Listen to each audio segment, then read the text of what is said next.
चॅनलला लाईक करा, शेअर करा आणि सबस्क्राईब करा। अजूनही होतो भास, तुम्ही आहात जवळपास, शांती लाभो तुमच्या आत्म्यास, हीच प्रार्थना परमेश्वरास। याप्रमाणे तू आमच्यातून जाऊन आज 2 वर्ष पूर्ण होत आहेत।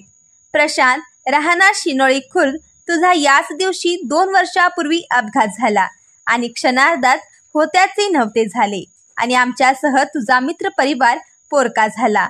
तुझा मित्र परिवाराचा मोठा गोतावळा निर्माण केला होतास। यांच्यासह आम्ही शिनोळी येथील MK collection, MK automobile, Mahalakshmi kirana stores, आजोबा हबप मारुती खेमाना सावंत, वडील खेमाना मारुती सावंत, आई रेखा सावंत, भाऊ प्रतीक, वहिनी पूजा, भाऊ ज्ञानेश्वर, वहिनी काजल व पुतण्या श्लोक यांच्याकडून भावपूर्ण श्रद्धांजली।